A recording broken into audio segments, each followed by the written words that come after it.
BBC Hooniverse.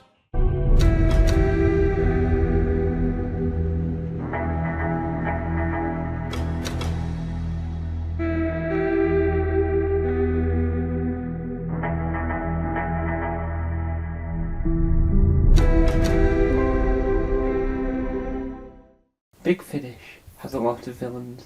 Big Finish has a lot of skill. Big Finish are the ones to keep the skill going.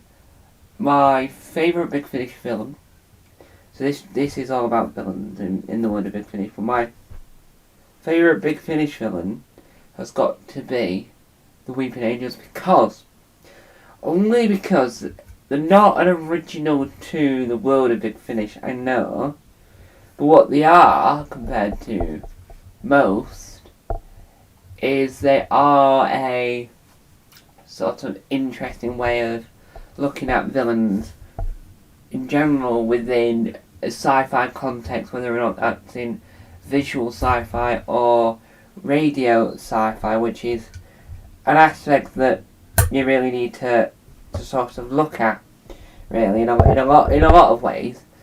That's what most franchises that go for audio work as well as visual work need to think about when it comes to their product. So if you think of, let's say, I'm trying to think, let's say Star Trek, right? They'll have their current TV series running, and then they might have an audio drama or some audio-based fictional work in the making as well. And for them, they would have to make sure that their villains, their evil Ned Wells, work as well on screen than they do off screen in audio. So for Doctor Who, that's what it is. So you've got Weeping Angels, you've got Silence. New Who has more of the visual based villain, whereas Classic Who, a lot of the villains, apart from maybe elements of Omega, but a lot of classic villains work quite well on audio. Most, not all. There's probably a high minority of Classic Who villains that don't work really well on audio, but Big Finish having the 11 as an original villain and having their own original takes on certain aspects works.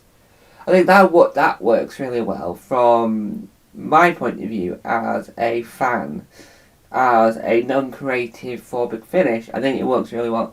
Fan audio is a different landscape because they've got to work out what they want to as a fan, but then they also have to work out how is it going to work thematically. Now, before we go any further into this chatty discussion, I want to talk about Doctor Who Complex here on TGM. Well, here on Tom Mason. So TGM Productions, yesterday, produced their first ever 360 dramatic piece of work. Now, if you don't know, the Doctor Who Complex is a Doctor Who series where each episode is about a different element in the world of Doctor Who, whether or not that's an original Big Finish villain or an original character set in the world of Doctor Who. It is designed to be my version of an Alan Bennett's Talking Heads. And the first episode of Doctor Who Complex, I tried out a technique of having the war reflect on the glasses. That is my tester technique. Now in episode 2, which was all about the 11, which is why this video is born, because this is me utilising that element and discussing it further.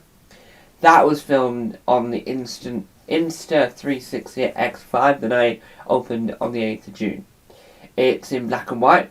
It's experimental in what a 360 camera can do, and I tried to make sure it was as engaging as possible. So, what I don't mention in the promotion of Doctor Who Complex Series 1 Episode 2 is that the programme is best viewed on the YouTube app for iPad, mobile and any other tablet-esque device, whether that's Android or Apple. It works really well on the YouTube website, so it's youtube.com on your web browser of choice, but not on the web browser of the tablets and iPads, unless you've got the Surface, the Microsoft Surface things. That's a laptop tablet type merger. It also works really well on iMacs, MacBooks, and all the other Mac related laptops and Android equivalent.